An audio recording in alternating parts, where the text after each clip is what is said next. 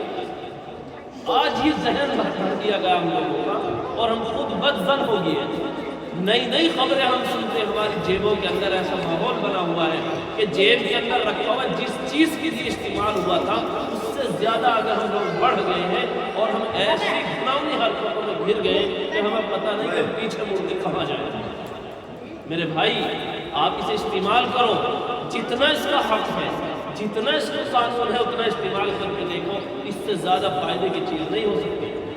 لیکن جب اس کو زیادہ بڑھ جائیں گے تو اس سے بری چیز محسوس نہیں ہوتی، پھر تمہیں واپس آنا بڑا مشکل ہو جاتا ہے۔ میرے بھائی یہ قرآن کریم تم موبائل کے اندر پڑھنا شروع کرو، لیکن قرآن کریم کو جب سامنے بیٹھ کر رکھ کر پڑھنا شروع کرو گے، جو روحانیت قرآن کریم کے چہرے پہ پڑھتی ہے وہ موبائل سے نہیں پڑھ سکتے۔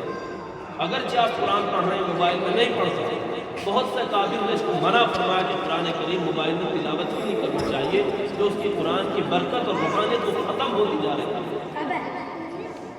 اس لیے میرے بھائی یہ قرآن کریم ہمارے پاس ایک بہت بڑی عظیم دولت ہے جو آج ان بچوں نے مکمل کیا الحمدللہ، اور آنے والے وقت میں یہ ہمارے لیے مسجدوں کے محرابوں کے ممبر اور زینت بننے والے ہیں، اور جہاں جیسی ضرورت پڑے گی قرآن کریم کو اس طرح سے پڑھ کر ہم سنا سکتے ہیں۔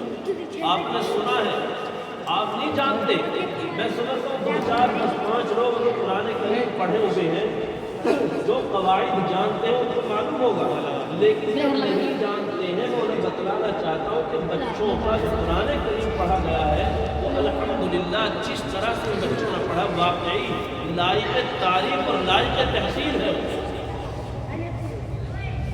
قرآن کریم بڑے قواعد کے ساتھ استاد محترم نے پڑھا رکھا ہے، بڑی محنت کے ساتھ پڑھا رکھا ہے، اپنا علم اس کے اندر اتارتا ہے۔ ایک نابینا وہ آنکھ بند کر کے پڑھتے تو سناؤ خبر یاد کرو، اور پورے دن آنکھ بند کر کے بول کو خبر کو دیکھو، کچھ نہیں بتا سکتے۔ اور اس نابینا حافظ بنانا ایک بڑا عجیب کمال کا معجزہ ہے۔ حافظ نابینا کو حافظ بنانا کتنی بڑی بات ہے، اس کے ذہن کے اندر اتارنا، پورا قرآن اس کو یاد کرانا، یہ بڑی عظیم دولت ہے۔ تو میرے بھائی آج اس موقع میں ہم لوگ جمع ہوئے ہیں، کوئی لمبی چوڑی تقریر کرنے کا موقع نہیں ہے۔ دوسری چیز ایک اور آج کا موقع ہے کہ آج ہمارے ملک کے اندر یوم جمہوریہ بھی منائی جائے۔ میں نے ایک حدیث پڑھی جس کے اندر اللہ کے نبی نے فرمایا کہ حب الوطن من الایمان، اپنے وطن سے محبت کرنا یہ بھی ایمان کا حصہ ہے۔ اللہ کے رسول مکہ شریف سے جب نکل رہے تھے، بار بار سے مدینے کی طرف جا رہے تھے، تو مڑ کر کے پیچھے کو اپنے وطن کو دیکھ رہے تھے، مکے واپس مڑ کر دیکھ رہے تھے۔ وطن سے محبت اتنی ضروری چیز ہے، اللہ کے رسول نے فرمایا کہ وطن سے محبت کرو۔ آج یہ ہمارا وطن، ہمارا ملک آج جس پوزیشن پر کھڑا ہوا ہے، آج ہمارے اکابر اگر قربانیاں دیے ہوئے نہ ہوتے میرے بھائی، آج ہم اس طرح سے یہاں کھلے عام بیٹھے ہوئے نہ ہوتے۔ خوب دیکھیے، جو اسلامی کنٹری، اسلامی ملک کہے جا رہے ہیں، وہاں کا بھی حال بدحال ہو رہا ہے۔ اگر لوگ گھر سے نماز کے لیے چلتے ہیں تو واپس نماز پڑھ کے آنے کی ان کی امید بھی نہیں ہوتی، ایسے بھی حالات ملک کر دی گئی۔ یہ ہمارے اکابر کی قربانیاں ہیں، جو آپ نماز پڑھنے کے لیے مسجد جاتے ہیں اسے کو گھر پہنچاتے ہیں۔ مسجدوں میں جو اسلامی ملک کہنے والے ان میں بم بلاسٹ ہو گئے، نمازی سارے تباہ و برباد ہو گئے، انہیں پتہ ہی نہیں کہ ہم وہ نماز پڑھ کے واپس بھی لوٹیں گے، لیکن ہمارے اکابر نے قربانی دے رکھی ہے۔ اس لیے بتلا رہا ہوں آپ کو، ہندوستان کی تاریخ کو دنیا نہیں جانتی کہ اس کی کیا تاریخ ہے۔ آج کے ارباب سیاست بھی نہیں جانتے کہ ہندوستان کی تاریخ کیا ہے۔ 1857 اس لفظ کو سب جانتے ہیں، 57 سے پہلے کتنے دکھ برداشت کرے اسے بہت کم لوگ جانتے ہیں۔ 1831 میں ہندوستان کی جنگ آزادی شروع ہوئی تھی۔ شاملی کے میدان میں بدقسمتی سے جنگ آزادی کو علماء ہار گئے تھے، اور 1831 میں جب جنگ آزادی شروع ہوئی انگریزوں کے خلاف، 1803 میں ہندوستان میں ایسٹ انڈیا کمپنی پورے طور سے جب ہندوستان پر قابض ہو چکی تھی، اس وقت شاہ ولی اللہ محدث دہلوی رحمۃ اللہ علیہ نے انگریز کی چال کو بھانپ دیا تھا کہ اب انگریز کیا کرنے والا ہے، تو اس وقت شاہ ولی اللہ محدث دہلوی رحمۃ اللہ علیہ نے